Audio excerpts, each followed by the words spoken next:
परसों उन्होंने फेसबुक पर पोस्ट किया था हिजाब के खिलाफ। उन्होंने कहा था कि हिजाब स्कूलों में बैन होना चाहिए और उसकी जगह पर यूनिफॉर्म ड्रेस कोड लागू होना चाहिए, यानी सभी बच्चों को एक समान ड्रेस पहन करके इस विद्यालयों में जाना चाहिए। और ये देख करके वहाँ के जो कट्टरपंथी मौलाना थे उनको रास नहीं आया और उन्होंने इनकी हत्या की साजिश रच दी। और अगले ही दिन रविवार के दिन में रात को करीब इनको चाकुओं से गोद दिया गया और उनकी वहीं पर हत्या कर दी गई। अगर कोई हिजाब का विरोध कर दे तो उसका तुरंत कत्ल कर दो। अगर किसी ने बुर्के का विरोध किया तो उसका तुरंत कत्ल कर दो। मतलब ये कत्ल करने की मशीनें लगा दी गई हैं और ये तब तक लगी रहेंगी जब तक ये चुनाव है, और ये चुनाव तक ही नहीं, ये चुनाव के बाद भी जारी रहेगा जब तक ये हिजाब का विवाद चल रहा है। दोस्तों ऐसा ही एक मामला अभी जानते हैं, कर्नाटक में एक और मामला ऐसा है जिसमें एक हर्ष नाम के एक व्यक्ति की हत्या कर दी गई। और ये हत्या इसलिए कर दी गई क्योंकि उसने फेसबुक पर हिजाब के विरोध में एक पोस्ट किया था। और उस पोस्ट में क्या लिखा था, ये सारी की सारी चीज़ें मैं आपको वीडियो के बीच में बताऊंगा, आप इस वीडियो को पूरा देखिएगा। दोस्तों नमस्कार, जय हिंद, वंदे मातरम। मेरा नाम हिमांशु सिंह है और आज हम इसी मुद्दे पर बात करने वाले हैं। दोस्तों हर्ष नाम के व्यक्ति की हत्या इसलिए कर दी जाती है क्योंकि उसने फेसबुक पर ऐसा लिखा था जो विशेष धर्म के लोगों को रास नहीं आया, जो विशेष धर्म लोगों को पसंद नहीं आया, जो उन मौलवी, जो उन कट्टरपंथी लोगों को अच्छा नहीं लगा, और इसीलिए उसकी हत्या कर दी जाती है। और ये हत्या इतनी दर्दनाक है कि उसको चाकू से उसके पेट में ऐसा गोदा जाता है और इतना गहरा गोदा जाता है कि उसकी हॉस्पिटल में जाते जाते ही मृत्यु हो जाती है। आप समझिए कि क्रोनोलॉजी क्या है, मेंटलॉजी क्या है, लोगों की सोच क्या हो चुकी है। मतलब अगर आप मेरे विचार से सहमत नहीं हैं तो मुझे आपकी हत्या कर देनी चाहिए। अगर आप मेरे विचार से सहमत नहीं हैं तो मुझे आपको पीटना चाहिए, मारना चाहिए, आपको इस देश से बाहर भगा देना चाहिए। ऐसी ही विचारधारा बनाई जा रही है। और ये किसकी विचारधारा है? तो ये तालिबान की विचारधारा है। तालिबान भी ऐसा ही कर रहा है अफगानिस्तान में। वहाँ पर जितने भी मीडिया हाउस, जितने भी कंपनी उसके विचार से सहमत नहीं थे वो बंद हो चुके हैं। वहाँ पे जितने भी लोग उसके विचार से सहमत नहीं थे उनको मार दिया गया या फिर उनको जेलों में डाल दिया गया है, उनको प्रताड़ित किया जा रहा है। और इसी प्रकार दोस्तों कि अफगानिस्तान के जो सिया मुस्लिम थे वो तालिबान चूँकि सुन्नी मुसलमान थे उसके विचार से सहमत नहीं थे, इसीलिए उनको गुलाम बना दिया गया। और ये किसके इशारे पे हुआ? पाकिस्तान के इशारे पर, तुर्की के इशारे पर। तो वही जो विचारधारा है अब भारत में थोपने की बारी आ रही है और उसी का यहाँ पर प्रयोग किया जा रहा है। वही विचारधारा को भारत में थोपा जा रहा है, उसी विचारधारा को भारत में प्रयोग भी किया जा रहा है। और हो सकता है आने वाले समय में ये विचारधारा सफल भी हो जाए, लेकिन हम उसके विरोध में खड़े हैं और खड़े रहेंगे। क्योंकि मौत भी तो अंत नहीं, तो मौत से भी क्यों डरे? क्योंकि मौत अंत नहीं है, इसलिए उससे डरना बेईमानी होगी। क्योंकि हमारे धर्म में भगवान ने साफ साफ कहा है कि जो मन को वश में नहीं किया है, जिसने अपने मन को वश में नहीं किया है, अगर उसकी मृत्यु होती है तो वो दोबारा जन्म लेता है। तो वैसे ही दोस्तों अगर हमारी मृत्यु होगी तो हम दोबारा जरूर आएंगे और फिर से यही अलग जगाएंगे, धर्म के रास्ते पर चलेंगे और धर्म के लिए अपनी जान कुर्बान कर देंगे।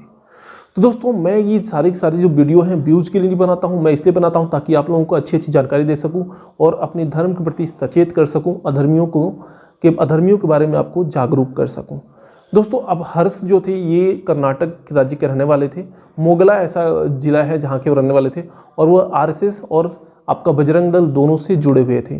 तो रिसेंटली वो उसमें काम भी कर रहे थे आरएसएस के लिए और बजरंग दल के लिए बहुत ही बढ़िया वो काम कर रहे थे। मुझे परसों उन्होंने फेसबुक पर पोस्ट किया था हिजाब के खिलाफ। उन्होंने कहा था कि हिजाब स्कूलों में बैन होना चाहिए और उसकी जगह पर यूनिफॉर्म ड्रेस कोड लागू होना चाहिए, यानी सभी बच्चों को एक समान ड्रेस पहन करके इस विद्यालयों में जाना चाहिए। और ये देख करके वहाँ के जो कट्टरपंथी मौलाना थे उनको रास नहीं आया और उन्होंने इनकी हत्या की साजिश रच दी। और अगले ही दिन रविवार के दिन में रात को करीब इनको चाकुओं से गोद दिया गया और उनकी वहीं पर हत्या कर दी गई। और चाकुओं से जो अपराधियों ने गोदा वो करीब उनकी संख्या 3 से 4 थी और गोद करके वो अपराधी भाग गए। उसके बाद इनको हॉस्पिटल ले जाया गया, हॉस्पिटल ले जाते इनकी मौत हो गई। और मौत होने के बाद दोस्तों जब बहुत ज़्यादा बवाल हो गया तो वहाँ पर पूरी तरह से धारा 144 लागू कर दी गई। और उसके बाद पुलिस ने जब कोशिश पकड़ना, जो भी हत्यारे थे उनको पकड़ना शुरू किया तो उसमें करीब 3 से 4 जो हत्यारे हैं उनको पुलिस ने पकड़ लिया है। मतलब इस चीज़ को दोस्तों मैं ये बस बताना चाहता था कि स्टोरी क्या है। स्टोरी तो आपने सुन लिया, लेकिन इसके पीछे की मानसिकता क्या है ये आपको समझना पड़ेगा। इसके पीछे की मानसिकता सिर्फ इतनी है कि अगर आप मेरी बात नहीं मानते हो तो हम आपकी हत्या कर देंगे, अगर आप हमारे विरोध में आते हो तो हम आपकी हत्या कर देंगे। मतलब किसी भी तरह से अपनी विचारधारा को दूसरों के ऊपर थोपा जा रहा है और वो भी जबरदस्ती थोपा जा रहा है। और अगर आप उनकी विचारधारा को नहीं मानोगे तो वो आपकी हत्या कर देंगे। और यही प्रयास बार बार किया जा रहा है। और इसी प्रयास के अंत में आपने देखा कि गुजरात में किशन भारवाड़ की हत्या कर दी गई थी, क्योंकि उन्होंने भी यही पोस्ट किया था। उन्होंने भी फेसबुक पर पोस्ट किया था कि जो हिजाब है उसको बैन करना चाहिए और विद्यालयों में एक समान ड्रेस कोड लागू करना चाहिए, और इसीलिए उनकी भी हत्या कर दी गई थी। वो भी आरएसएस से जुड़े हुए थे।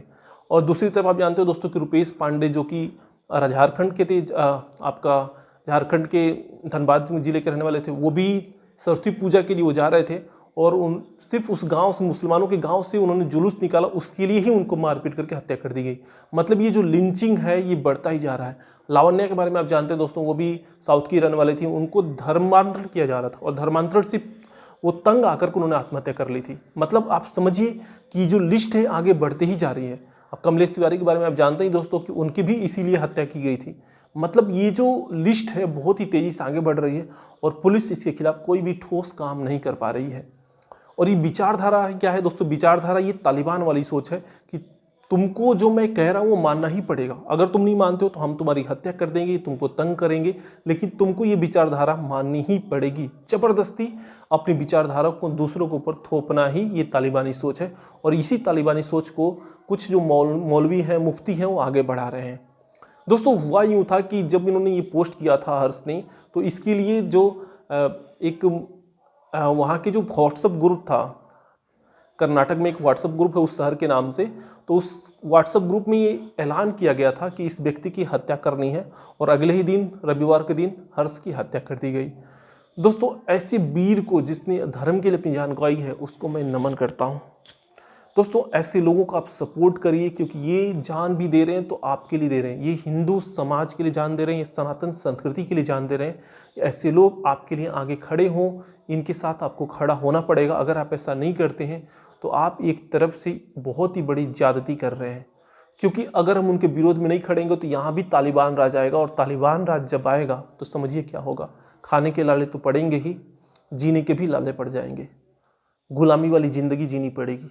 अगर आपको गुलामी वाली ज़िंदगी पसंद है तो फिर सपोर्ट करिए, ऐसे लोगों का सपोर्ट करिए जो हिंदुओं की हत्या कर रहे हैं।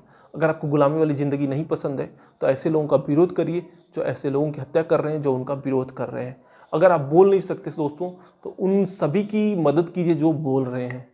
अगर आप लिख नहीं सकते तो उन सभी की मदद कीजिए जो लिख रहे हैं। अगर आप साथ चल नहीं सकते तो उन सभी की मदद कीजिए जो साथ चल रहे हैं, जो आगे बढ़ के चल रहे हैं। क्योंकि पीठ पीछे करना ये कोई अच्छी बात नहीं है। आपको खुल करके आगे आना ही पड़ेगा, क्योंकि धर्म के लिए लड़ना अच्छी बात है।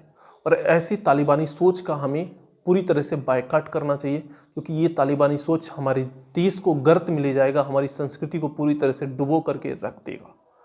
दोस्तों आशा करता हूँ कि आप सभी को समझ में आया होगा मेरी बात, मैं कहना क्या चाहता था। तो इसी के साथ जय हिंद, वंदे मातरम।